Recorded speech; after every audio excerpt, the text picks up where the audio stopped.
Hey there, everybody. Pete Pardo here from Sea of Tranquility. Welcome to another edition of The Monsters Den. We have part 3 of our look at the cult 80s classic Spookies, along with my co-captains, Dan Brown and Chris Allo. We're going to introduce everybody we've got here on the panel today. First of all, we've got on audio only, we've got John Beatty, who played one of the Muckmen. In fact, I'll introduce the Muckmen first. We've got Gabe Bartalos, also worked on creature effects and played one of the Muckmen. We don't have the other Muckman. We're hoping he joins us. That's Vincent Guastini. We've got one of the stars. He was in a Muckman. He did creature effects. Oh, creature Yeah, effects. he did creature effects, yep. Gotcha. Okay. And then one of the stars of the film who played Dave, we've got Anthony Valbiro. What's up, Anthony? And then Duke, we've got Nick Gionta. Hey, guys. And of course, helping us out once again here, the co-creators of Twisted Tale, the Unmaking of Spookies, the award-winning Rondo-Hatton award-winning documentary. We've got Michael Gingold and Glen Baisley. Hey. Hey. Right. Good to be back. Good to have you back. So today is all about hearing from the guys who actually, for the most part, appeared in the film in various different roles. So I guess let's get started with Anthony and Nick. So you guys were there, a good amount of the time. You were there on the set in that house on the property. What was it like, Anthony? I'll start off with you. So what was this like for you? You appeared to be having a blast throughout the whole movie. I'm sure everybody did. But we did. We had a great time. It was like being on some weird campus somewhere, like some horror campus. And the thing is, for me, is that I was brought in by Pete Pardo, who said they cannot find somebody to play this weird character, which of course is me. So I came in for the audition and I got the role at the audition and then met everyone. And I'm from Portchester, which is from one town over. So it was a cool thing to be able to go to work. It was right there for me. And it was quite a wonderfully welcoming situation on set from the very beginning. And it was quite an eclectic mix of people. So that was interesting in itself. Yeah, you guys, did you guys all get along like all the main stars of the film? You seem to be all having a blast together for the most part. We did. Everybody got along. As you know, as I said, Pete Pardo and I knew each other since we were young kids because we both came from the same town. So he is the one that said we were doing a theatrical play together, and he said, there's this part, you should come to audition. And it was perfectly at the right time for me. All of us got along. Nick came in. We all just sort of like hit it off. Nick was a singer. He did doo-wop. I've been a singer all my life. We were constantly harmonizing on songs. There was constantly all kinds of haunted things happening, third floor occurrences. So it was very cool. We all sort of like fell into it. Nick, how about your take? I remember a little bit before Twisted Souls went into production, a year or so before, I was actually doing a good amount of background work on different films in New York City. One of the films, which starred Donald Sutherland, Catholic Boys, Heaven Help, it became Heaven Help Us. And I was working on that film in New York City, I don't know, a week or two or so, something like that. And what had happened, I was also taking classes at Iona College. I was in New Rochelle. And I was taking business and communications. And there was a professor there who I was studying with. I think he's passed since. And he had mentioned to me that a friend of his was involved with some low budget type of films, independent filmmaker, which actually it happened to be Brendan. And he says, if you'd like to meet him, I'll get you his phone number and, take it from there. So what had happened is I contacted Brendan and we set up a meeting and we discussed some things. And at that time, it was the very, very early stages of, what we call Twisted Souls. And he said, I might have a part that you'd be good for. And, I'd like you to read, I'd like you to audition for it when the time comes.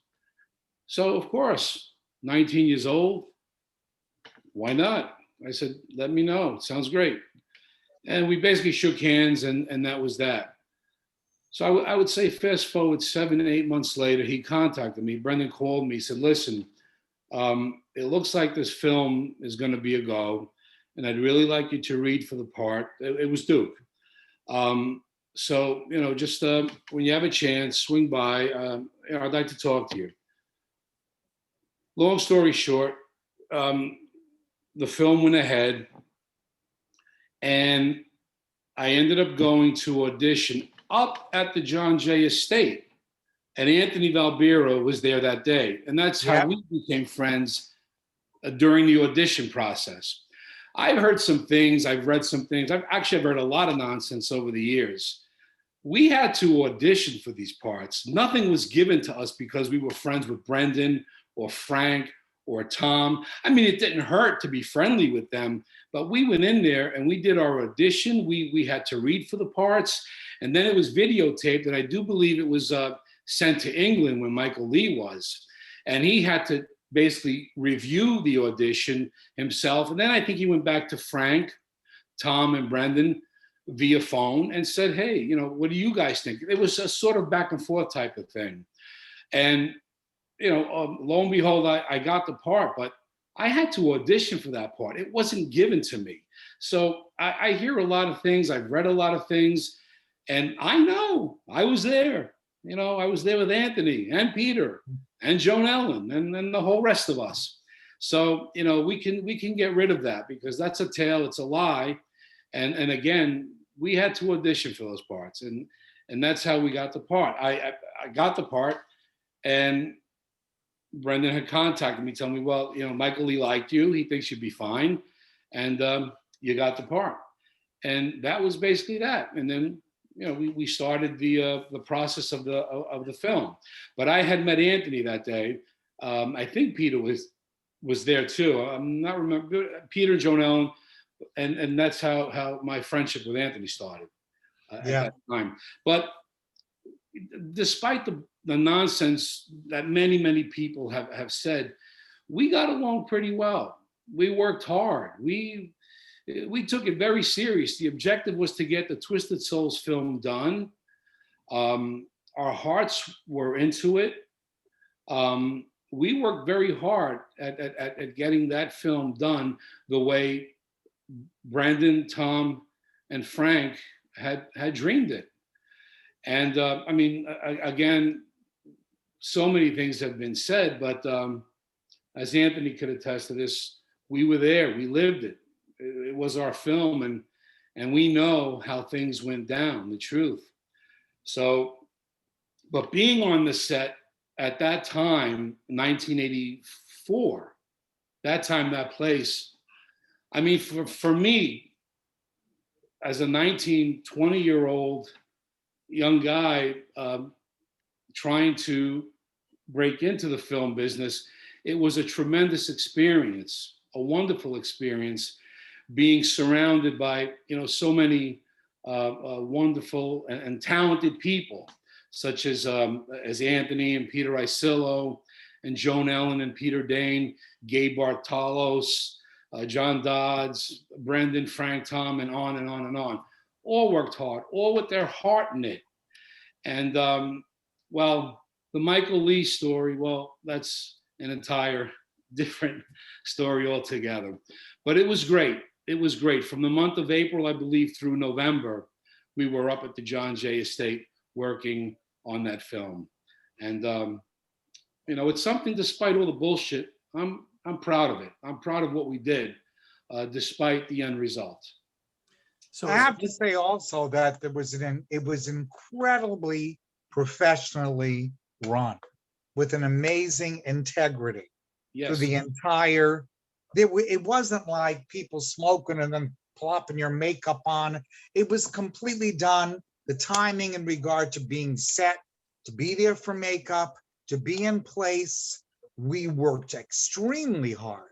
Yes. Some of those scenes were full days of many takes over and over. And things were designed, puppets and people underneath floors. It was Right. amazing. Right. And I think it's a great way for any actor to learn the business. And you learn, you work hard, you work long days.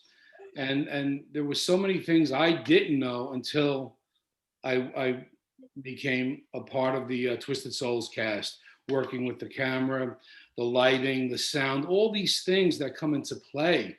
And in my opinion, for that time, the great special effects that were created through these wonderfully talented people. I learned an awful lot. Remember, I was 19 years old at the time. It's going on 20. And I've done a little bit of film work, but not all that much. But you really learn the craft. You can hone your skill when you're working in an independent situation like this. Granted, Brendan and Tom had two different ways of directing their actors. We could get to that after, but I myself learned an awful lot being on that set, a lot of good things that really I was able to use as the years passed. You just learn an awful lot that really you can't learn in any school. So again, a lot of hard work and talented people in and around that set. So So Nick, just- Anthony mentioned earlier that when he was cast for his role, he's like, wow, this character is basically me, right? So how about your role in the film? How Okay. different was that from you, the real? Yes, Peter. That's another thing I'd like to diffuse. Not many people, but I've heard a couple things over the years. No, listen, growing up, I never knew anyone that was like Duke. I didn't know anyone like that. Granted, every neighborhood, every neighborhood, every high school had that, how could we put it? An Al Capone, Valentino wannabe. Half Fonzie, half Rocky, a bit of Valentino, a bit of John Travolta. I've heard so many. No. Other than the dark hair, the light skin, being Italian American, no. Well, you did a good job because you know what? Like Duke at all. Because I grew up. And anyone who believes that is very narrow-minded. I don't want to say ignorant, but narrow-minded. No, nothing like Duke. I never knew anyone like that growing up. You didn't wear I jumpsuits like that? What's that, Glenn? I said you didn't wear jumpsuits like Duke? Every day. My father would have loved it. My uncles would have loved it. Coming home, and we could talk about that outfit after. I could tell you the whole history, a little deeper than Twisted Tail. I could tell you a little bit more. But Duke, that was a character I created. In fact, at that time, during the spring and summer of 1984, and actually a little bit before, the winter of 1983, I was studying at HB Studios on Bank Street in Greenwich Village in New York City. And I was lucky enough, fortunate enough at that time to have auditioned for a wonderful acting instructor. His name was Ed Morehouse, who's coached and taught a great many people. And I was lucky enough to get the opportunity to work with him. And I told him, listen, I got this role in an independent, low budget film, and they're filming in Westchester, in the areas of Westchester. And I need a little help maybe in developing and creating this character, Duke. Now, I remember clearly, Tom and Frank, Brendan, always said, he's not soft-spoken, Nick. He's not going to show any sensitivity. He's not compassionate. He's a tough, arrogant, wise-ass punk. You think you could do it? I says, I'll give it my best shot. Not a problem. Not a problem with that. You did a great job. Thank you. I'm a lifelong New Yorker, and I knew plenty of guys like that. So Absolutely. In high school, there were a couple. That Oh, wasn't me. I didn't know any of these guys growing up. Again, every neighborhood might have had one or two, but I didn't stay with them. They usually hung out by the railroad yards or the main avenue where I grew up on, but not with me. So Ed Morehouse sort of developed a character with me. Again, no sensitivity, no compassion. You're arrogant, you're tough, you don't want to deal with crap. You hate Peter because he's with your ex-girlfriend. In fact, Kim Merrill played Megan. I believe she was supposed to be my ex-girlfriend, and that's why I was always so angry at him. I'm with Jonelle and Linda, and I liked her enough, but I felt bad about Megan.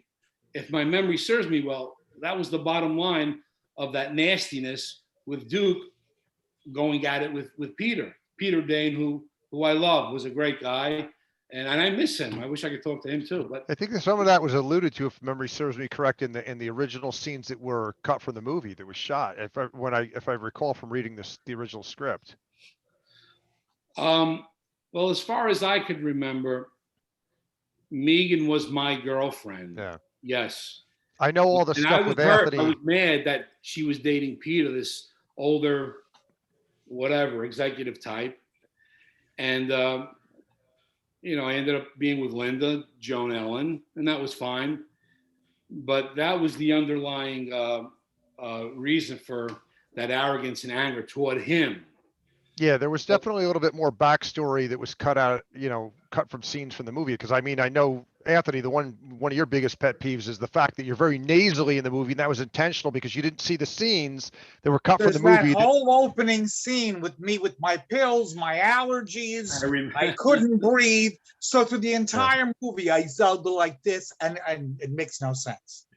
But it's all right. It worked well, Anthony. It worked well. I mean, look, the thing is, I know also, it's not you. It worked well. to reiterate what Nick just said, Dave ain't me, believe me. I'm maybe more Nick, but at the Duke. But as far as working as a character, it was something that I could work with because that's where I came from. I came from theater. I went to the American Academy of Dramatic Arts. I'd been singing in nightclubs since I was 11. It was like, by this point, I was 173 years old. Yeah. So, it was another generation. I was or I might have just turned 30 when I did the movie. So, it was developing that character and just going with it. And what was wonderful is that they allowed me to go with it. Right. All the different things that I might have suggested as the character progressed and stuff of that sort, they went along with. So it was great. It was wonderful experience. There were a lot of little things in the film. I remember when there was banging on the front door. Originally it was supposed to be ghosts and spirits attacking the house. But then they put in the werecat, that guy with the hook. The cat, yeah, the cat banging creature on the front door. And I'm saying to the rest, come on, guys, let's go. Here's our chance. Let's get out of here. And Peter said, you're going to go out there, Duke, with all the out there. And I sort of went up. He was by the door, the main front door, and I sort of walked by him and I bumped him really hard. These are all the little things that Brendan and Tom put in, because originally I just walked by him and just sort of shook my head. But Brendan said, no, you hate him, you're mad at him, bump him as you walk by. Boom. If you look in the film, you see me nudging. These are all the little things that Brendan and Tom and even Frank would say, try this or do that. And it worked. It worked. Did Peter know that you were going to do that? Sorry? Did Peter know you were going to do that, or did it take him by surprise? To be honest, I think it took him by surprise, because Brendan would say, just bump him as you go by him, give him a shot, hit him. And I didn't know if he might punch him or nudge him or no, he says, just push into him. And that's exactly what I did. So there's a lot of little things like that that I remember that really weren't part of the script, but that was Brendan trying to help me develop the character.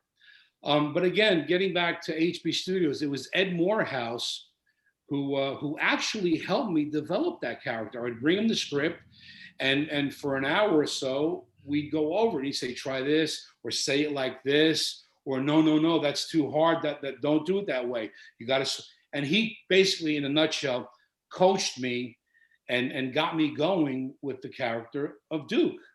But again, to answer you, Peter, no, God forbid, no, that's nothing like me. I think I'm far more compassionate and sensitive than That's Duke good to hear. By a long shot. So no, not at all. Just want to touch on something you said too, for anybody that's actually joining in this that hasn't seen the first two parts of this, a little bit quick backstory about Spookies. So we've mentioned Twisted Souls a number of times. So the movie started out as Twisted Souls, and for what a lot of people didn't realize or don't know the history, and this is why it's so important to see this documentary that's part of the Vinegar Syndrome Spookies package, is that, it was a movie originally started as Twisted Souls. Somewhere along the way, Michael Lee, basically, for lack of a better word, fired off everybody on the production, brought in a new director, and she reshot enough of the movie to claim director status, and it was sort of sandwiched together and renamed Spookies. And so Nick, you mentioned about a scene where you put your ear to the door and, there were supposed to be ghosts flying around. Well, they cut in the cat creature. That's part of the reshoots that they did for the Spookies half of the movie. No comparison. It would have been so different, knowing that we're stuck in the home and we're afraid, we're scared or whatever, and these spirits and whatever are out there, basically, trying to rip the house apart, banging out, and we're stuck there. But then when it got quiet, that was our chance to escape and hopefully get away. But what they did with Spookies is they put, I believe it was that werecat hook thing. Yeah. And he's banging. Now, I don't see how we could all have been afraid of that thing. You could have taken us and just him with that hook. I think Duke would have had a fun time trying to tear him apart. That was my impression. But originally, the way Brendan and Tom and Frank had it, by far, it would have been so much better. So to talk about creatures and things like that, what I'm intrigued about, Gabe, is that, having worked on the production, are there any things that, because of the way the production went south, and it switched over, that you feel, looking back now, that you never really got to realize, or, some of the challenges, and of course, I'm interested in hearing John too about being the Muckman, but, you guys both played Muckman, but I'm curious, starting with you first, is that, what are some of the things, as you recall, that you may have not gotten to do, or some of the things you wish you'd done better, just talking about that process of what you did for the movie? Well, I guess it's a good place to start that I had known Tom and Brendan through Arnold Gargiulo, who I was working with already at that point, and we had overlapped with Tom and Brendan. Tom and Brendan had hired Arnold, who was there was a whole period there where there was a really healthy explosion of independent film going on into Triborough, and Arnold was part of that, and I had hooked up with him. I'm actually an extra in The Deadly Spawn. I had met those filmmakers were wrapping up that film, and I met Arnold at the convention and hooked up with him and got to work at his studio. So any projects that were going through his studio at the time, I got to be an assistant on. And Tom and Brendan had done something called Hellspawn. It was maybe a promo reel or something. There were various other films, but then Twisted Souls came in. And for me, it was wildly exciting because it was a mammoth effects build, and Dodds was doing some of the stuff too as his own unit, but Arnold had the lion's share. And it did lead to a very difficult period where Arnold had a falling out with production. And it was strange because we had already started shooting. We had all been on set. I was very active on set. So I was building my relationship with both Tom and Brendan and Frank running it. And it was, frankly, for me, sad to see it go south. But at one point, Arnold came back to the studio where I was one day, and he was like, I'm out. I'm off this thing. And it was as they say, something creative differences that were of monolithic proportions went down. And they kind of agreed to part ways. And luckily, because I suddenly started to feel this is very strange, though I love Tom and Brendan, I have an allegiance to Arnold. He's really taken me under the wing, and mentor is a good word. So I'm thinking to myself, all right, that's the end of Twisted Souls for me. And luckily, they already had a conversation where Tom and Brendan were like, well, we like Gabe. We're fine with him following through and maybe picking up some of the slack. And Arnold actually said, that works for me. I would like him to follow through. He's the only one who knew how we built some of the stuff. So if he could be on set to execute, to puppeteer, whatever. And then it kept expanding that there were still things that either had to be redone or yet to be built. So that was impossibly exciting for me, because with both teams' blessing, I could now be active on a real motion picture with all the support that's there to do it. And I had a very unique perspective, because at that time I lived not at the house, but down the road. That's seen in the film is something called the Carriage House. We also filmed there. At that point, I just moved in there and said, well, there's going to be more than an 8-hour workday here, and there's a lot to do. So I just literally tucked in on set. So that was pretty strange. And the hours obviously ran long of building stuff. So it was cool that even if I wasn't on set shooting one day, I'd be floating around and watching the dynamics and watching Tom and Brendan shoot. And like Anthony and Nick said, it was very comfortable. It was like a great vibe. And it's funny to think back that X amount of years later, you know, if you're lucky enough to do a few other projects, there aren't those relationships. And I don't know why, but, you know, I'm so happy to see Anthony. I'm so happy to see Nick. It's great seeing John there in some morphed out version. Likewise. It's like Gabe, really special. And Pete Iacillo was very special, and Tom and Brendan. And it's like, it's so weird. Like, I can't tell you what I had for lunch yesterday, but I remember some of those days from Spookies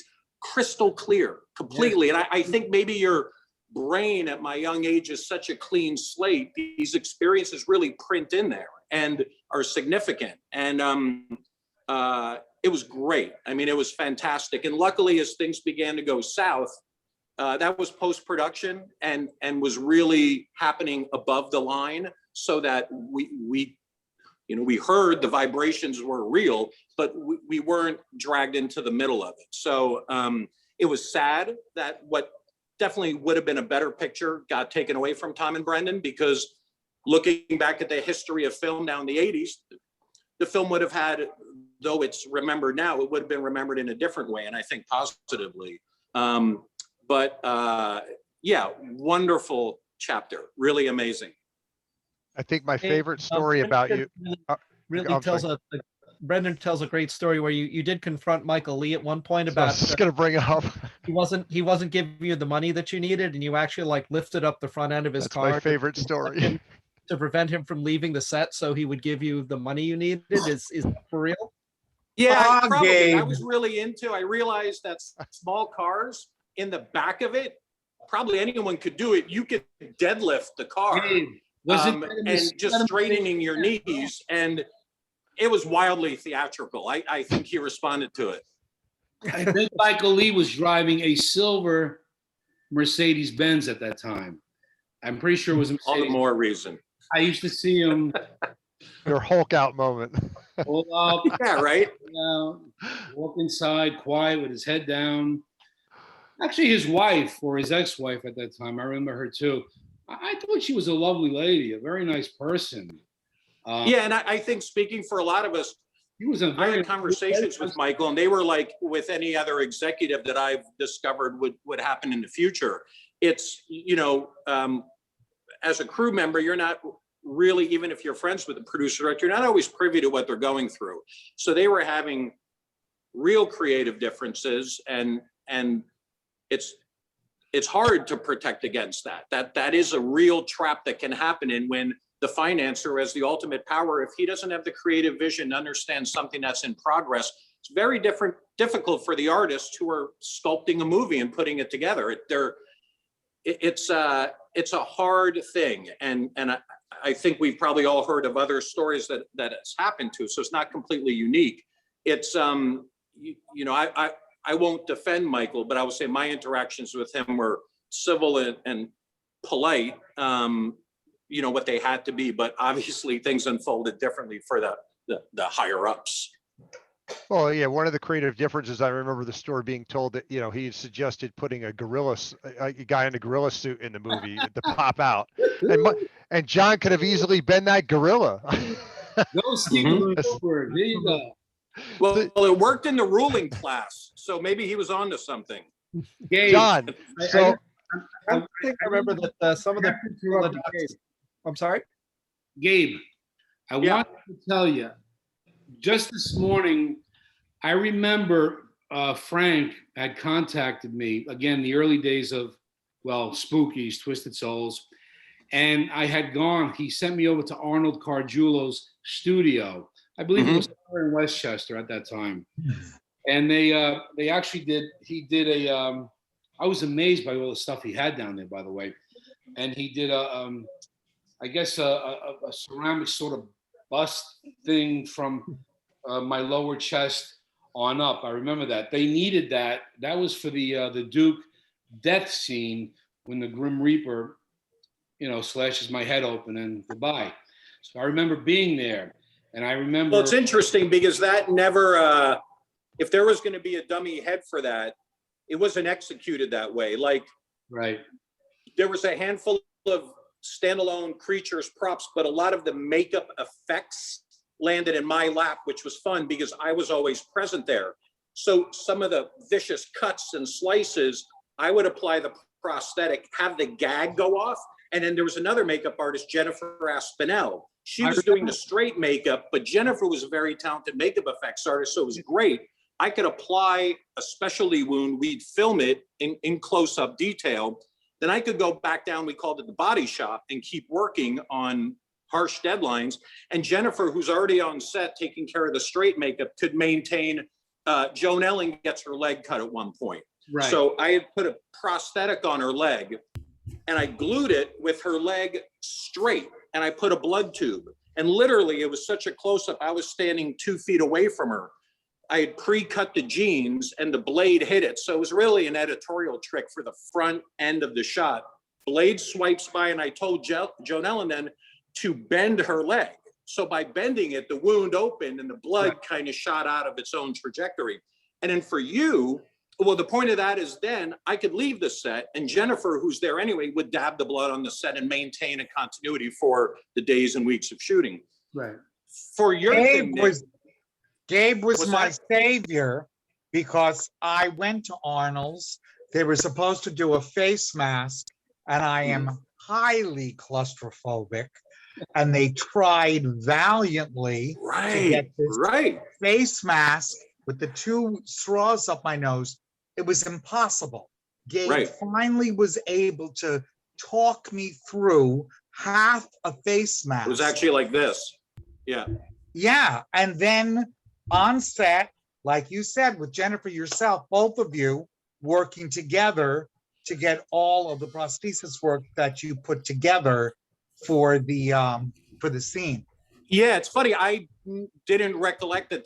Now that you're saying, I remember that you were claustrophobic. Yeah, I wouldn't have remembered that why I did a half face sculpture, but I took a cast of your face to half, and it was the fact that your other eye was open. You were more comfortable.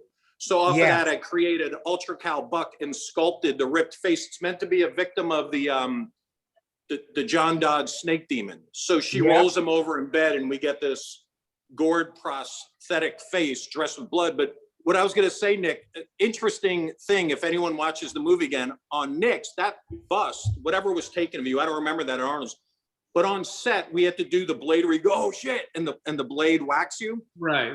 I'm still into it, but I was really reading a lot of a book called Subliminal Seduction by Wilson Bryan Key. He wrote the Sex and the Ice Cubes, and it started a whole new way to look at advertising as to how they're manipulating the buyers and stuff. And the books are amazing because 80% of it, you're like, oh my God, there it is. And ad execs would say, yeah, we put in this word or these symbols.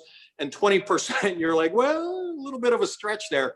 But on the blade that swings into your head, I wrote in gel blood, sex. So for those 2 or 3 frames, I should still it again to see it. And that impact that there, we got a little subliminal manipulation in your death there, Nick. All right. Thank you for telling me. I guess better late We than never. watched that. That's why it's so effective. It really sunk into the psyche of people. They don't know why. In the documentary, there's no sex in the movie. Obviously, they were wrong. Exactly. I think that was John who said that, actually. It's not that the Muckmen are naked. Yeah. That I said. Speaking of the Muckmen, so that's like one of the most notorious scenes in the whole movie. So let's get John involved in the conversation. Mm-hmm. So John, what was it like in that brief scene, but very memorable scene, kind of slogging around in that costume? What was that like for you? I don't know. Can you hear? Yeah, there. Can you hear me? Yep. Yeah. It was. I don't know. It was kind of fun. It's always sort of crazy. Actually, that's not the costume. That's what I really look like. That's why I didn't have to audition. Because I told him he couldn't use the word Muckman unless he had my permission. So, but it was a long time getting into it, and almost all the things I've ever played have been pretty masked. So I played a Martian in War of the Worlds on 42nd Street for Al Reyes, and I played a mummy and a whole bunch of things. And normally nobody gets to see me anyway, which is a good thing from my point of view and from theirs. But it was a good time. I remember I showed up there, I think around 4 a.m. to start getting into the stuff, because it takes a long time to get into it. And as you said before, there's one point where I'm under the floor, and that had to be done very early because they had to close the floor over me and then put the dirt on the floor, so that when I break through the floor to grab Joan Ellen, that floor had to be actually with just my hands on it with some dirt on them, so that there were just openings that I could come right up through immediately. And that took a while to do because of the problems of having to put the floor back in over me once I was under it. So if you're thinking about claustrophobia, I don't know how you did it. I don't know, I guess I'm not claustrophobic. Anytime you're constantly in mask, you sort of forget about that.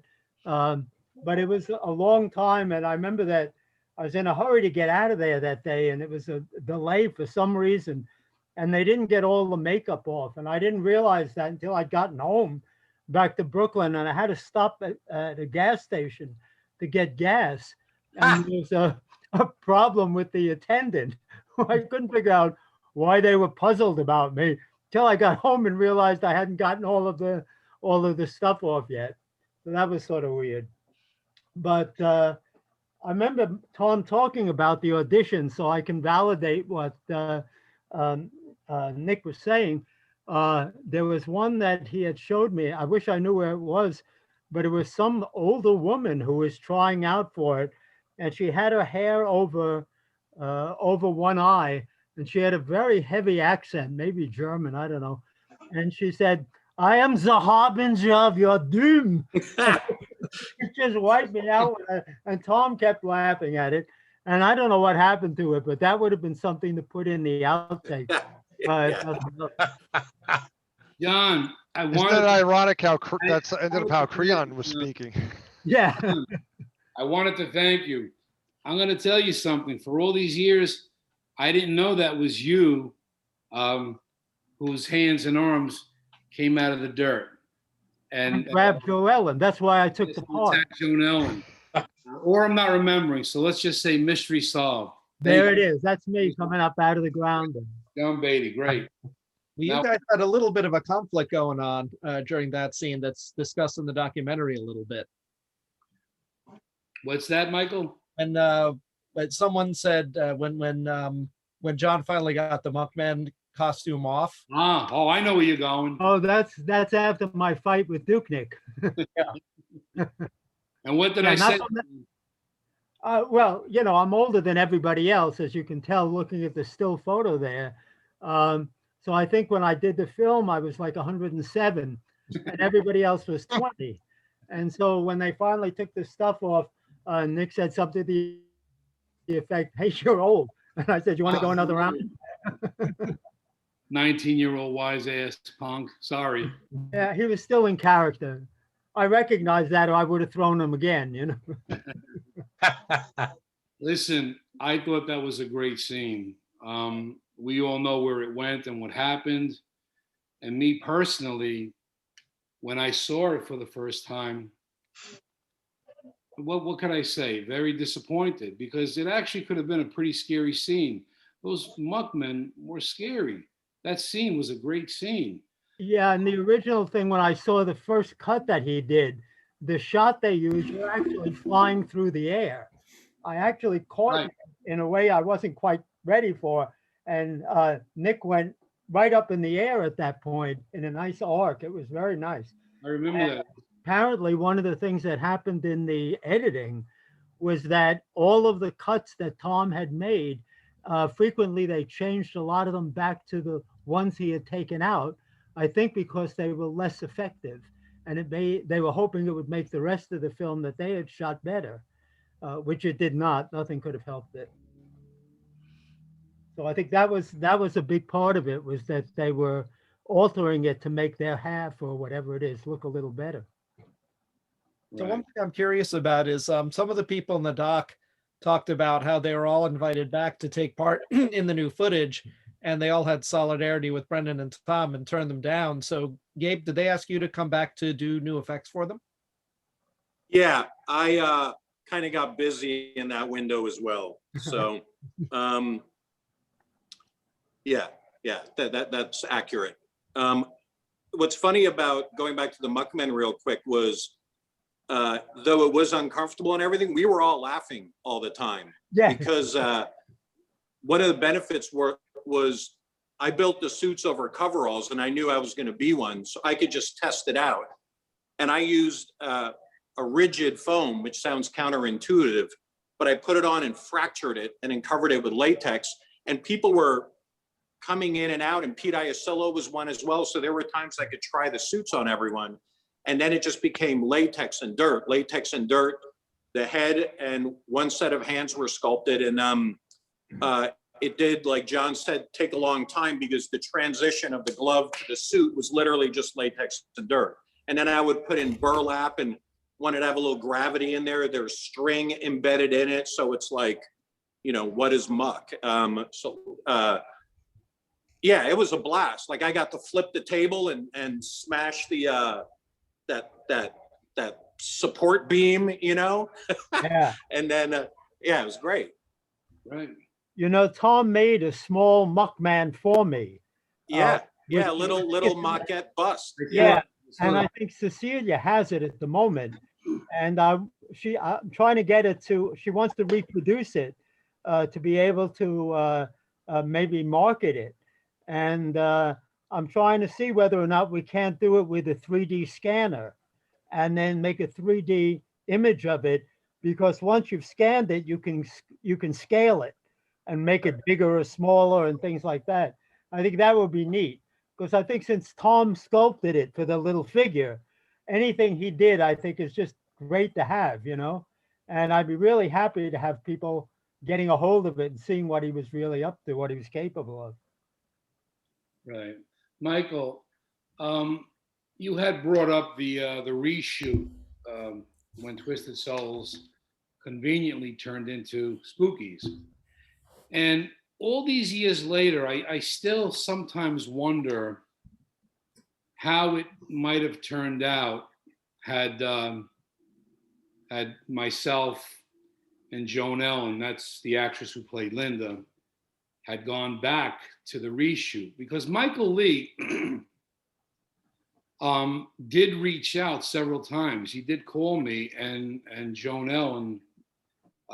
At that time, he called both of us to see if we would be willing to come back, because he said the film, there wasn't usable footage and all this BS about the film and all these things. And sometimes I still wonder how it would have turned out had me and Joan Ellen and the others gone back and accepted his offer and did the reshoot. But of course, needless to say, our loyalties laid with Frank, Tom, and Brendan, so that never happened. We knew what Michael Lee was up to. We knew, the mindset, what was going down. And so we never did. But I remember Joan Ellen calling me, Nick, should we do it? You're going to go back? Are you considering? And then, of course, we decided, of course, not to go.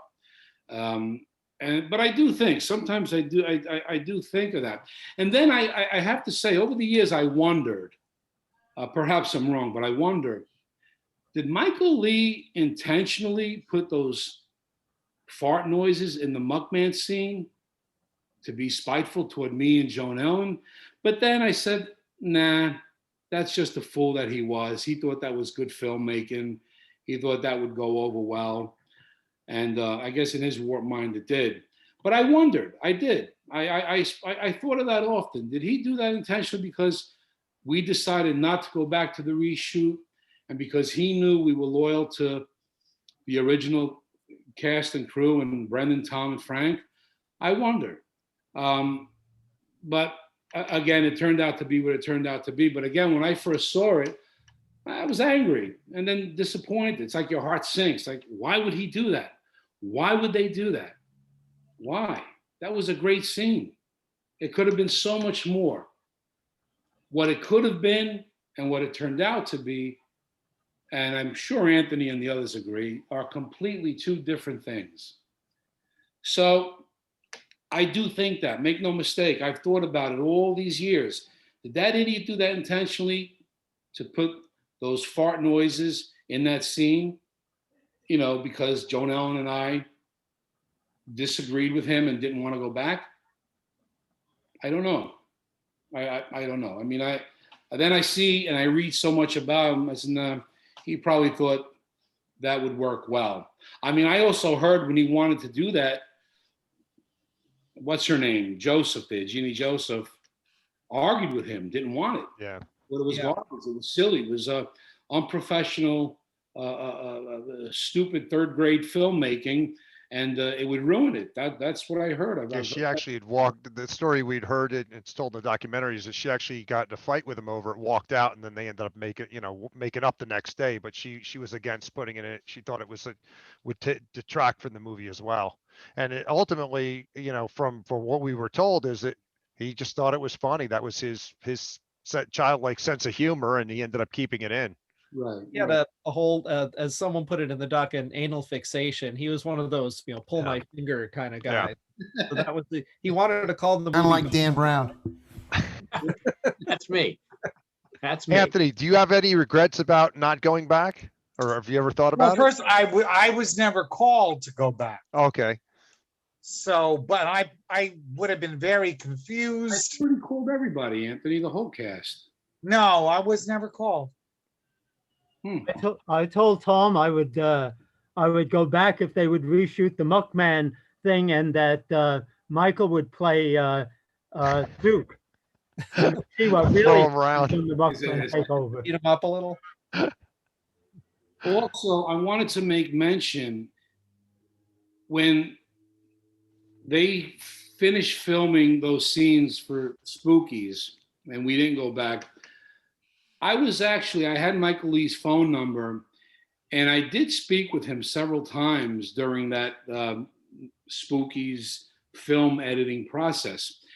And I had asked him if it would be okay. They were doing it somewhere in the city. I don't remember the studio where they were editing it, but I did go down a couple of times. The first time Michael Lee was there, he actually took me into the editing room and he showed me a little bit of what they were editing.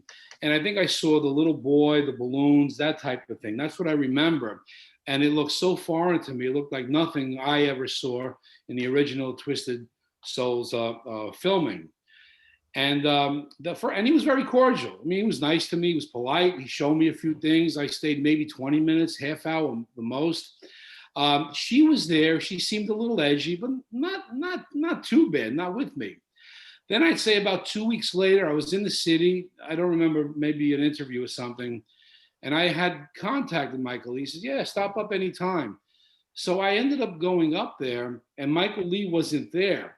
She was there, and I walked, I don't know, maybe 20 feet or so down a hallway, and to the left was the room where they were doing the editing. And she was there with several other people. She saw me, and I'm not wrong. She seemed to be annoyed, and I guess nervous and annoyed. And she said, "No, Michael's not here. You have to leave. You have to leave. You got to go. Well, no, you have to go. Michael Lee's not here. Call him later." So, of course, what was I to do? So I said, "Okay, well, just let him know Nick Gionta was here," and she knew who I was, and I'll be in touch.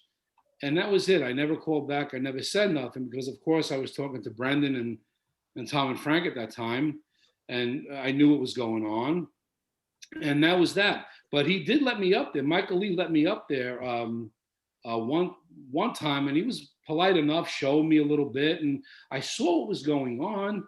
And again, I do remember the boy and the balloons, all that crap that we knew nothing of in the original shoot. But the second time, she seemed nervous and edgy, and I knew it was time to leave. So I said, "Okay, see you later, thank you," and that was that. I may or may have not spoken to Michael one more time after that. I don't recall, but that was pretty much it until until the film came out. I ended up going into Times Square with Peter Dane and some friends at that time, and we saw it, and we knew it. You know, they just messed up the film. It wasn't what we filmed. And again, I like that scene with Anthony and Charlotte in the front of the house. I always wondered, why are they twisting and turning and looking and looking, and what are they looking at? There's no noise, there's nothing. Well, that mystery is solved, of course, because they never put in the proper effects that should have been in there. Love the Spider Woman, Peter Isilla. Love him, God rest his soul. A dear friend, and I loved it, but I know Tom was very disappointed with that because of the editing, and you know, so many things were done with that scene. I mean, I loved the Spider Woman. I thought it was great, but again, what they did with it, what should have been, what could have been, and what is, well, we know the story. So that was it. But again, I was upstairs in that editing room, and I saw briefly what was going on, but after that second visit, I knew I wasn't welcome, and that was it. I moved on. So again, those times I remember very well. And hey, they've always said good actors are made in the editing room. I guess that holds true, right? Because you hear so much about the acting. Well, listen, we all worked hard. We all worked hard developing these characters, and it meant a lot to us. It was no joke. And you know, I know when I speak, I could speak for Anthony, and Peter, and Joan Ellen, and Kim. We worked hard at doing what we did there. And hey, if that's the way they edited it and that's the way it came out, well, that's the way it came out. But that wasn't our intention. You know, Tom and Frank and Brendan had a good little film. Low budget, independent, welcome to that world, but that's how it went down. And if Michael would have just left it the way they had it and had faith and trust, it would have been a different thing altogether. We might not even be here discussing this at this point all these years later. So I know what went down, and believe me, that wasn't what they were looking for. Not at all. It was wrong. Michael Lee's a sad example of a person who made money in not such an honest way either, and wanted to do this film. But honestly, I feel if he would have just left it alone and had the faith in those guys, it would have turned out so different. It would have been a much better film altogether. So, but I guess it is what it is. That's that.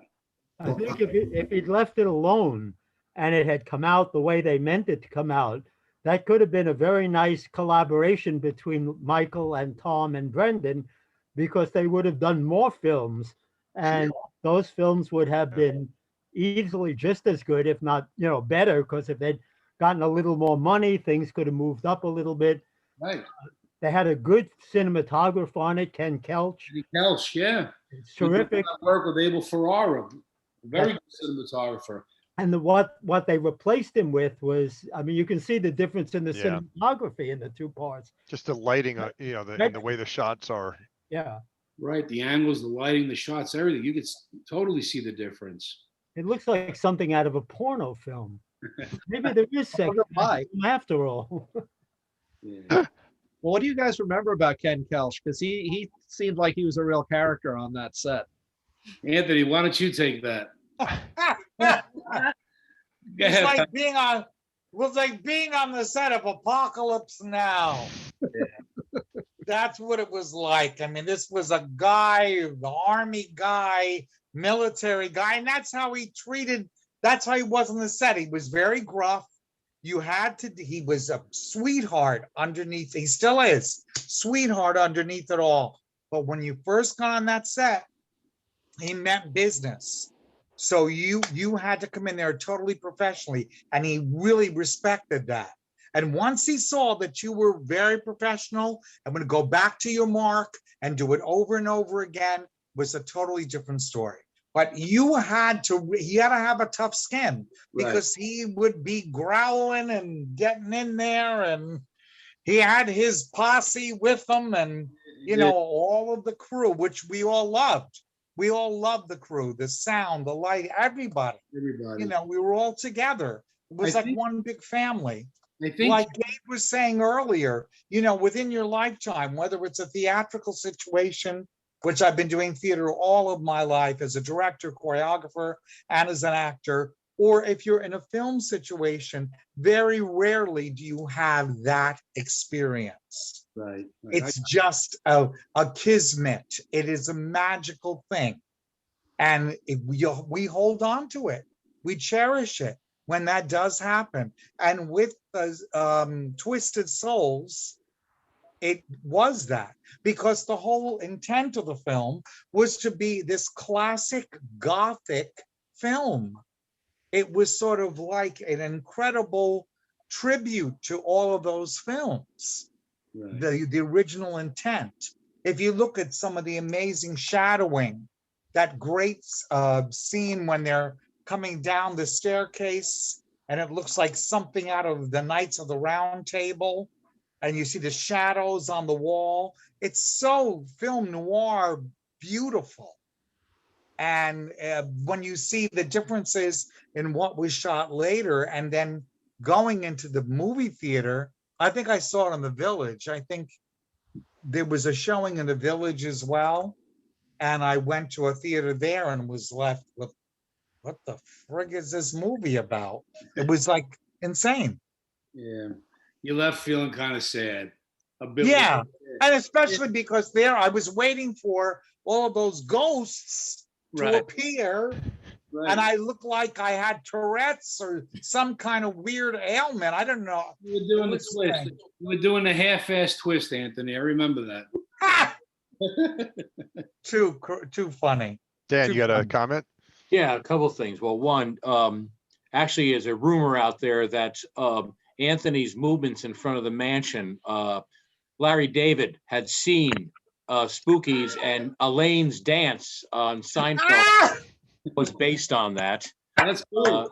Secondly, I would like to thank Anthony. I spit my coffee out one day on Facebook.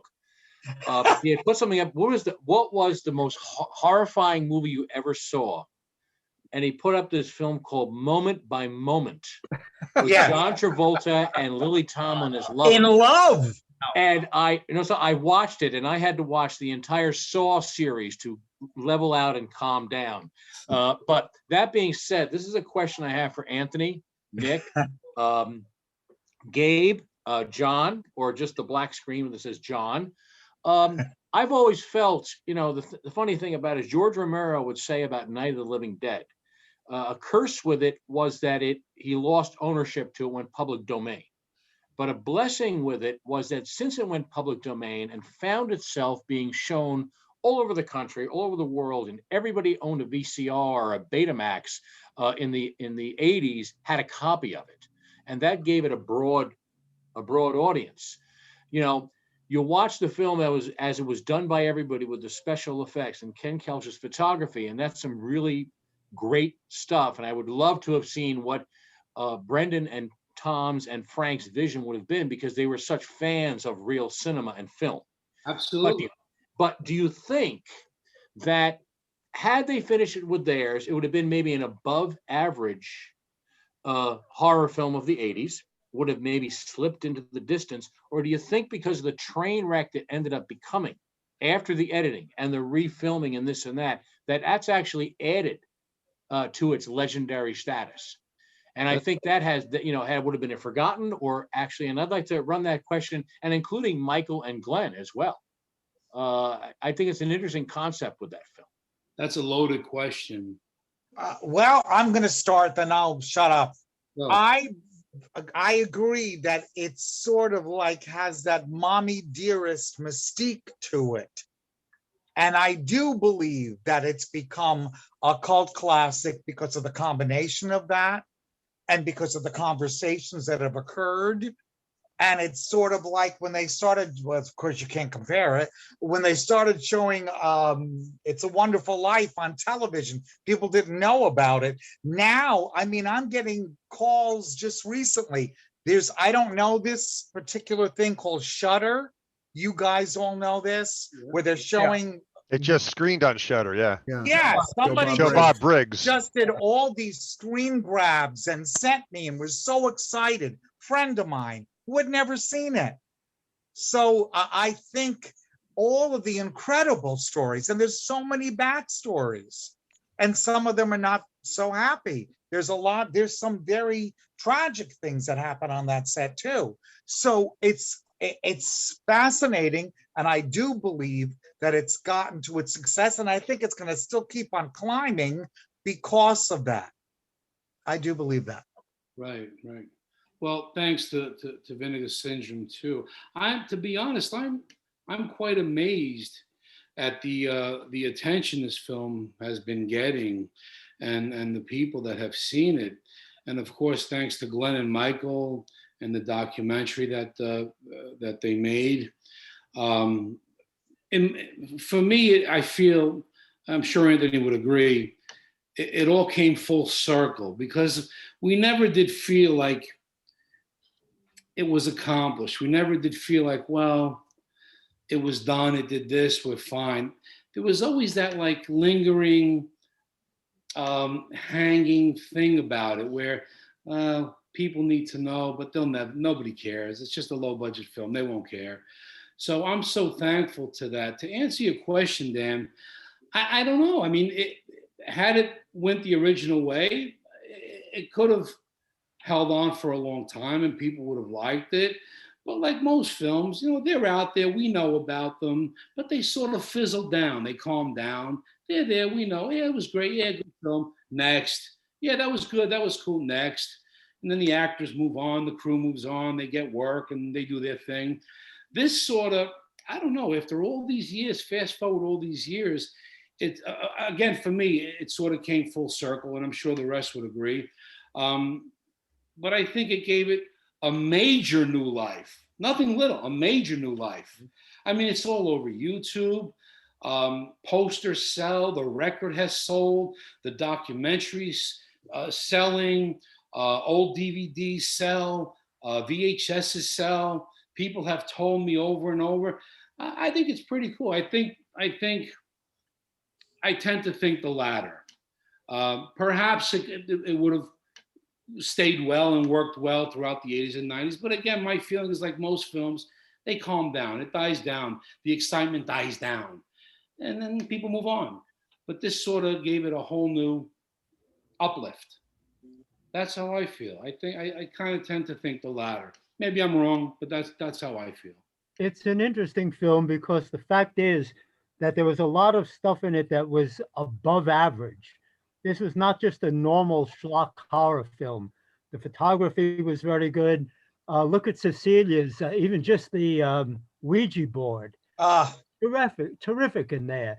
I mean, you don't see stuff like that in these low-level films. This thing was going way above what its budget looked like, and was remarkable in that respect. It's true that all the problems that came up after it may have given it another hypo and getting its status up a little more. if it did, what it did do was it called attention to the film that it might not have gotten. But I think if it had gone on its own merit, it would have had a higher reputation as a film rather than this convoluted Gothic story that's behind it, which is almost more frightening than the story. Right, the backstory, like we've read, yes. And so that was the one thing that I think would have kept it going. But certainly the fact that it was so caught up in this craziness with Michael and what happened, it certainly did give it another life. And the fact that I think that it was on USA, Tom used to talk about it, had run for about a month on USA. And that one of the things, there was a lot of kids who saw it when they were little and who were sort of frightened by it, remembered it later. And they still see it as though they're 8, 9-year-olds and don't approach it in the same way. Whereas actually, I think when you see it later, it's not as bad a film as you think it is, because we saw where it diverged from what it could have been. But those things like the photography and the lighting and the stuff that Cecilia made and the tombstones and everything, those were great. And I think they lifted it above its level that people think of it at, because it's pulled down by what followed it in terms of what the film looks like. But because of the background of what was happening, it moved it up a little. Yep. I think I gotta say one thing. There's another element here that no one's mentioned. The house. Yes. The magnificent house, which is historic, and all the land surrounding it. That was an element that was so much a part of it as well. Yeah, Tom had actually contacted the house and had offered to come up there and show the video on Halloween so that they could raise money for the house at that point. I don't know what happened with that. It must have fallen through for a variety of reasons, but it was something he wanted to help the house get itself back on its feet again. They were very interested in seeing the film because it let them see parts of the house that had not been recorded on film, and they were able to see what it had looked like. Well, Dan, to get back to your question, well, first of all, I think the documentary would probably not have been as interesting if the movie had proceeded as planned. But it's interesting you asked that, because earlier this year, a movie called Grizzly 2 was released, which was shot back in the 80s, never finished. And then the producer kind of shot some new stuff and cobbled together something resembling a movie and released it. And I remember writing at the time, it's probably getting more attention now than it would have had it been completed as intended. Right. But I think one thing is that if Twisted Souls had been done as it was supposed to and gotten out there as was supposed to, it might have launched Brendan and Tom and Frank, and they would have moved on to bigger things, and it would be remembered as kind of the first film in a great, like, John Carpenter doing Assault on Precinct 13 before moving on to the career he had, or Sean Cunningham and Wes Craven doing Last House on the Left and getting big careers after that. And it probably would have the reputation now of being this small film where they proved themselves and what they could do on a tiny budget, and was the stepping stone to move on to bigger things, which I think maybe one of the biggest tragedies of the whole story is the movies we did not get from them, because this one got taken away from them and got messed with so badly. Right. Yeah, I also think it could have helped a lot of the cast move on with their careers and get work. Very much so, Brandon, Tom, and Frank, but also for the cast of that film, it would have been a wonderful, wonderful start, a wonderful stepping stone had it had gone that way. That was the objective. That's what we all wanted, but sadly it didn't go that way. yeah. It was like an actor's showcase. Right, absolutely. And I agree with Mike too. I think one of the things too, aside from it, if you look at other movies, that budget, that size, and that era, I mean, one of the standout, of course, is the creatures. I mean, it's just a cavalcade of creatures nonstop. Like as John Dodd said, it's a rubber monster fest, and it very much is. I mean, there's so many different creatures in there that that's one of the things that when I first saw the movie, it excited me right away. I'm like, wow, and not for nothing, maybe too, is that when you're watching the movie, because of the way it ultimately was cut by Jeannie Joseph, it's like, what the hell are you watching? You know, because it doesn't make sense, and it's batshit crazy, and not knowing what it would have originally intended to be. I think there's that kind of mystique around it, because then once you learn, well, wow, there's this backstory, it makes it sort of a larger than life thing and more interesting, and you want to know more about it. And I think that's one of the things that's kept it going and piqued people's curiosity. But getting back to, to what Mike said, it is sad, because I think to some degree, it might have been very much the stepping stone to launch other movies, much larger productions for their careers, had it been shot as intended. So, of course, we'll never know that. I mean, we were blessed enough to see some of the things that Tom was working on that didn't get off the ground, and had, from the looks of things, such great potential, and it's a shame that he didn't, live to see those to fruition. Well, if you look just at the careers of all the effects people, I mean, Gabe, you've had an absolutely. amazing career since. John Dodds went on to Broadway. Jennifer Aspinall's won Emmys. The people who kind of Crostini. benefited from the experience. Yeah, Vince has worked on lots of major stuff, and the people who reaped the most benefits were the effects people, because whatever the way the film turned out, the creatures, it was still a great showcase for their work. Absolutely. But they at least were able to kind of use that and it kind of launched their careers. And it's just a shame that everyone else involved couldn't have the same benefit, because of the way their work was just kind of bowdlerized and made a lot less effective. And the other thing I think that kind of makes the movie endure is so many other low budget horror films. There were lots of rubber monster movies in the 80s, but almost all of them, it's kind of the same creatures throughout the film. Just to look at, say, Deadly Spawn as an example. And this one is kind of, it's in the spirit of the Ray Harryhausen films, where every 10 minutes there's a brand new creature. And you rarely saw that in the low budget horror films of the time. I think, because in some cases, I think maybe the budgets were prohibitive. They couldn't afford to design and create 7 different creatures to have throughout the film. And I think that's something that's really gotten a lot of attention, is there's so many different monsters in it, almost all of which look great, except for the ones in the reshoots, of course. I mean, you have everything but a gorilla jumping out. Yeah, well, they could have, but wiser heads prevailed. If you look at Came from Beneath the Sea, which was a low budget, the octopus has only 6 legs. They couldn't afford 8. But Right. it was, the thing that was tragic was that Tom never was able to get a copy of the film he had edited. That is, he wanted to get that before they started doing it, and he wasn't able to. And that was a tragedy, because he couldn't even make a decent show reel for himself out of what he had shot. John, I wanted to ask you, bringing up the Ouija board. Yeah. Does Cecilia have that board, the original board that was? Yeah, I believe she does. Yeah, it's in the documentary. Yeah, she brought like so many. That was one of the great things about doing the doc, is everyone saved everything.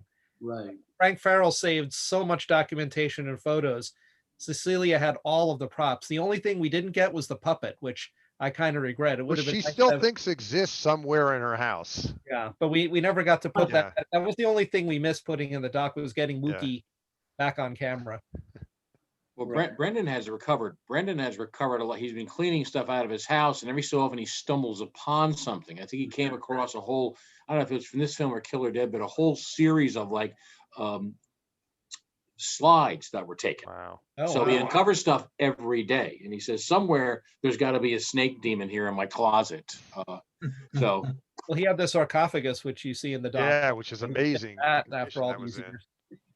Because, it's our experience, Glenn and I, when we talk to people, like, people don't remember how things went, and they don't have any, they don't have records, they don't have information about their own projects. And everybody involved with Twisted Souls had everything.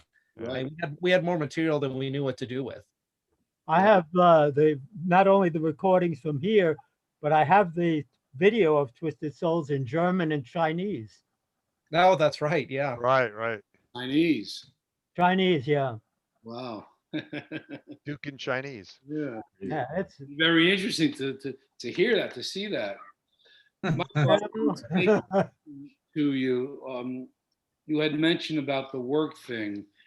After Twisted Souls, and then we actually basically the same cast went on and crew to do The Killer Dead with Brendan and Robin. But I was able to take publicity shots from both films, and put together my resume. And at that time, I was getting work in the 80s and 90s simply on simply by the pictures I had, which I mentioned to Glenn a while back, from Twisted Soul, Spookies, and Killer Dead. I was actually able to secure a reputable agent in New York City with one photo from Twisted Souls, a resume, and I would say a generic 8x10. But most of the work I got in those years, in the 80s and 90s, were really from publicity shots, photos of Spookies and the Killer Dead. Now, Anthony knows most actors will have an 8x10 glossy with a resume. Of course, I had that. But again, in those years, the work and the interviews I went on were with those pictures from that time. And at that time, I was also in several teen magazines. They do a little write-up, a picture of you, mention a film, and I'd have a copy. So I'd have Killer Dead, Spookies, Twisted Souls, a resume, and some of those articles. And I would go on interviews with that, and it worked. It actually, I had gotten an audition with Paul Morissetti. We all know Paul Morissetti, Heat, Flesh, Trash, The Hounds of the Baskervilles, Mixed Blood, Blood of Dracula. Did a whole lot of films. And again, it didn't even matter about having a resume. I handed him that. And at that time, I didn't have any footage of Spookies or the Killer Dead, but I gave him the pictures, the resume, and he loved it. I did a reading, and I ended up getting a part in Spike of Bensonhurst, which starred Ernest Borgnine, and was directed by Paul Morissetti, simply on the heat of those pictures from Spookies and the Killer Dead.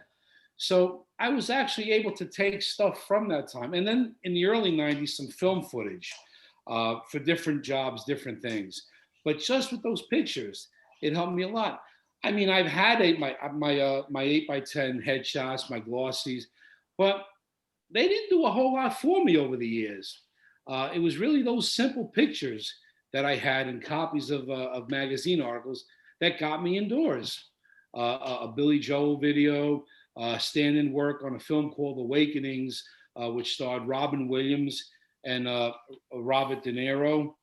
I was De Niro stand-in. Again, simply with these pictures years later, got me in those doors. So, I mean, so that was pretty cool. That was pretty cool. From I was able to segue into other things because of that. So, I mean, that helped me, if anything. But fast forward all these years later, you know, it's a different ballgame now. But at that time, they helped a lot. I mean, it helped me, again, I secured a wonderful agent. And in fact, questions were asked then about Duke's outfit in Spookies and Twisted Souls. Where did you find this? Who's your wardrobe person? How'd they set you up with this? And it's in, I believe it's in the documentary, how that all came. Right, yeah. Yeah. Mm-hmm. Yeah. the whole outfit for Duke. So at that time, though, it was sort of popular, I guess. I mean, it's not the type of thing I would wear, but it kind of was cool and it worked well enough for the film. It got attention anyway. So. Cool. Anyway. Anthony, what about you post Spookies? What's that? Anthony, what about you post Spookies? I've done a tremendous amount of things in different ways. I've never stopped acting. I've never stopped choreographing and directing things, putting things together, writing. I have a one-man show where I do 17 characters, and I just finished shooting it.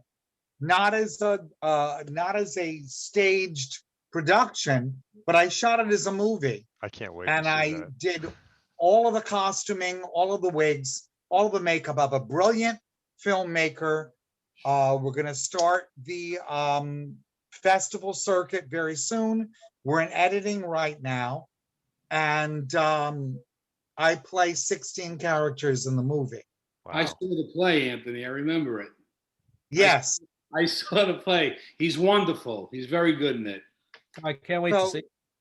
Yeah, it's going to be, and we did, because of it was a pandemic situation. Right. We started shooting last September. I shot literally, we just finished shooting about a couple of weeks ago. And we're hoping for a premiere at the Capitol Theater in Portchester. Wow. Nice. Very cool. We're I really want that because that was my theater. My father did his last production there. I did productions there. So yeah, I don't know where this is going to take me. When I first did my show and I started producing it and working in the Village 20 years ago, and then doing it all over, and it's been in the process. It was supposed to be my Rocky, even as old as I was. It had all the different characters, and I'm hoping now we'll see what happens with the movie. Certainly for the filmmaker, but I'd be very, very curious to see what people think. It's a very different take on a film to see. It's sort of, and I hate to use this comparison, it certainly isn't a Tyler Perry sort of a thing, but certainly I'm playing all these different characters. And I do have a couple of very young actors who are playing me younger, who are playing my uncle younger, because we've got some other people in there too. So we're very excited. So I haven't stopped doing any of that. I'm also a faux artist, a muralist. I do what I have to do. Anthony, what's the title of the film? Pressure Makes Diamonds. Okay, Very cool. Great title. cool. So I think Well, we got as time we for one more question. I know Chris has got something here. So Chris, you want to kind of take us out with Yeah, kind of piggybacking off what Anthony was saying. I was, obviously you guys worked on Twisted Souls almost, 40 years ago. I guess it's a two-parter. One, did anybody think, 4 decades later, you guys would still be talking about it? And as well, despite all the difficulties that everybody endured, does anybody have anything in their resume that, other than Spookies that, 40 years later, you guys are still talking about? I mean, because it's just amazing that this movie, despite it not being a huge commercial success back then, really does have a life of its own. And absolutely, I agree with what Anthony said. I think in years to come, when we get Spookies on a 4K disc and then an 8K disc, and when the Spookies action figures come out and the Spookies hot sauce and t-shirts, when all this shit, and then when somebody finds the long lost footage of Twisted Souls and that comes out, I think this thing's just going to really have a life of its own. I'll just say one, I'll just finish and I'll be finished, but you had said the whole thing about would you have thought that 40 years ago? It's interesting. 20 years ago, we weren't talking about it that much. It's just accelerated. That's what's very interesting. So I will say now, within that 40-year realm, if I look back on it, the phenomenon of it, I could certainly say that to people. I would certainly say, yeah, I was in Spookies. Yeah, but it's brought up to me so much too. It's brought up to me, or people will remember. It amazes me that people remember that character and you did this. And so it's cool. That's awesome. Anybody else? Looking back for almost 40 years, my God, I don't remember what I was thinking 40 years ago, but it amazes me too. Fast forward all these years later, that we're still talking about this and the stir it's made, the noise it's made. I'm amazed by it. Looking back, I wouldn't have imagined all these years later we'd be sitting like this discussing this movie, and this documentary would have been made with Vinegar Syndrome with Michael and Glenn. No. But then again, who could have thought that? But I didn't think we'd be discussing it like this. Can't imagine if we're here in 20 years from now what we'll. Knock on wood. That's interesting. That's interesting. And I wanted to speak on behalf of Peter Isillo. He was, and Anthony could attest to this. He was a dear friend, a talented guy, and up until the day he passed, several days before he passed, we we kept in close touch. And, he worked. Peter worked. He worked pretty steady in the 80s, the 90s, up until not too long before he died. So he continued to work, God bless him. I mean, the work I did, a lot of it was uncredited, but I worked busy. I was very busy in the 80s, the 90s, really up until, I'd say maybe 7, 8 years ago, dealing with my dad who had Alzheimer's and helping my mom taking care of him. But we worked a lot, like Anthony. And again, on behalf of Peter, I know he worked a lot. I know he'd be amazed by this. He would really love all this. The wonderful ham he was. He would love all this, to be here, to be talking, to be discussing Twisted Souls and Spookies and all these things. So, I speak on his behalf. God rest his soul. He was a good guy, Peter. What about you, Gabe? Yeah. Oh, sorry, go ahead. No, I'm good. I was going to say about Tom also, that all of this that started to happen happened just before he died. Yeah. And when we did the showing of Twisted Souls, the Alamo Theater in Brooklyn, we had set it up originally. Tom was working on getting that set up, and when it fell apart because he died, I talked to Cecilia, and she went ahead and pushed for it. We tried to get it so that we could do it on his birthday. It was just about his birthday we got to show it, but it's just tragic that he died at a point when this was all starting to perk over again. And he was trying to raise money for another film about a Scottish guy named Christy Cleek. And he wanted to use the showing at the Alamo as sort of a fundraiser to start that film off. And there are pictures of the sets that he designed, very minimalist, very interesting looking film. It really would have been nice to see it made. He worked very hard on that. He He was working so diligently. He was doing small models and all these prototypes for costumes. He worked so hard. He was so dedicated. He was a brilliant, brilliant artist, both him and Pete. There are Very good friends. notebooks of his notes on Christy Cleek that he's working on. And Cecilia has some of the costumes that were already made and some of the weapons that were already made for it. Yeah. Gabe, how about you? Any last words? Good to see you, Gabe. Gabe, you there? He's on mute. Oh, Gabe, we can't hear you. You're on mute. Gabe. There I am. Back? Yeah, Gabe. No, I don't think, I'm surprised that the film is being talked about for 40 years.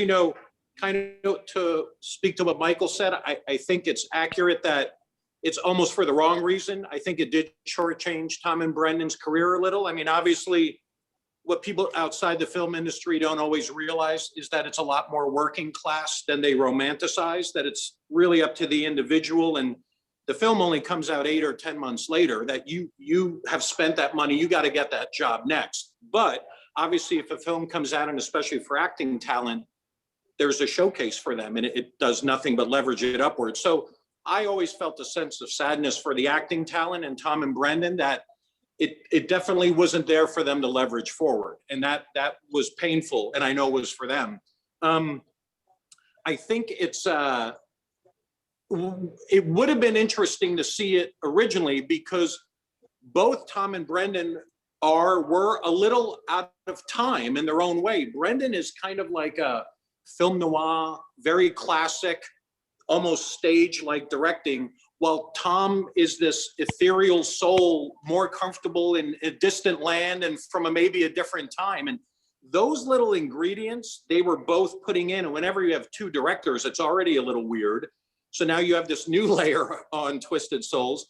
And that may be what's echoing in the movie of So Strange. There are ingredients which, if left intact, I think the film would not have gone as far as it is now, but might have been a hair above average, because it would have still been very different from the stuff that's going around. It probably would be in the slush of all those films, but maybe would have been a pleasant, slightly weirdo film because of what they, in a good way, of what they contributed. So, who knows? It is bizarre, the second lives. I mean, there's the good side of technology, bringing and restoring the films in whatever case to celebrate. Yeah, it's an interesting story, that's for sure. Very interesting. That is true. Very So for everybody watching, if you haven't seen this film yet, I highly recommend it. As weird as it is and as crazy as the whole story is, it's still a really fun movie, even in the final product that was released. So I want to thank everybody for joining us here today. This great cast from the film Spookies/Twisted Souls, Gabe and Anthony, John and Nick, thanks so much for appearing. And a lot of thanks for Pleasure. Glenn and Michael, who helped put this whole series together for us here. And I want to thank everybody for watching. And for Dan Brown and Chris Allo, I am Pete Pardo. Visit us on the web at www.seatranquility.org. We're on Facebook. We're on Twitter. Of course, we're here on YouTube all the damn time. Good night, everybody. Thanks for watching. And if you haven't seen the Blu-ray of Spookies, go check it out on Vinegar Syndrome, and make sure you watch the great documentary first before you watch the film. So thanks for watching, everybody. I'm Pete Pardo. Good night. Thanks so much. Good night. Good night, guys. Thank Thanks. you. God bless. Thank you.